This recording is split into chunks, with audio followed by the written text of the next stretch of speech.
Кочани оваа година, како и минатата, не ја прекина традицијата на одржување на ДАФ и со општински пари ги одржа двете скратени изданија.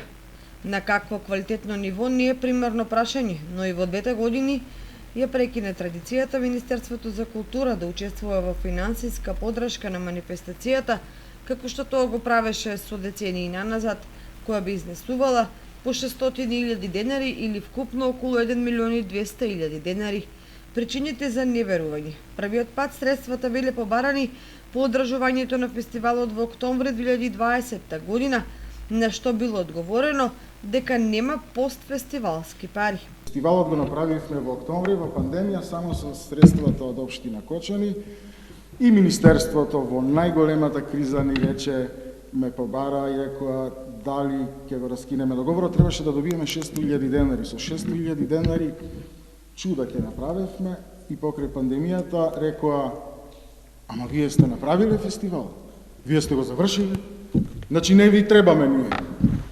Вториот пак, екс-извршниот директор на ДАФ Благој Пенов, според Спасов, едноставно заборавил да аплицира со проектот на овогодишното издание и повторно од Министерството нема пари.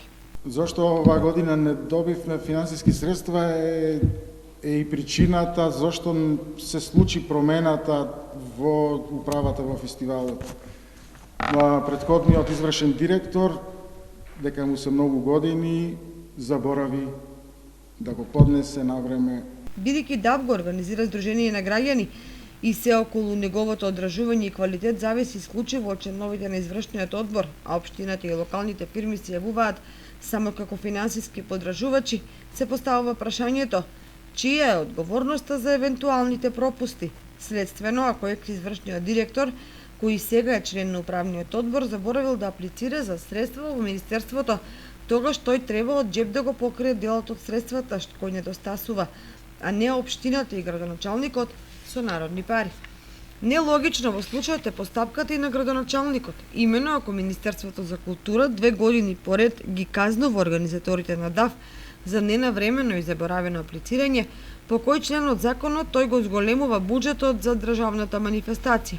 Наместо да ги казни, тој со народни пари ги наградува несериозните членови на Сдруженијето на граѓани кои си поигруваат со реномето на најзначајната аматерска драмска манифестација во нашата држава.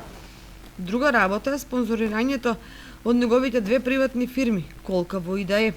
Како што е друга позитивна работа, гестот на претседавачот на Советот на општината Томе Солевски со донирање на една советничка плата на сметката на фестивалот.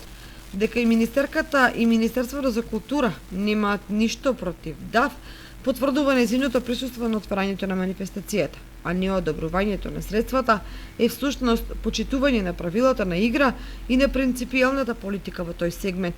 Конечно и пошироко гледано, никој и никогаш немал ништо против аматерската драмска манифестација во градот домаќин и пошироко.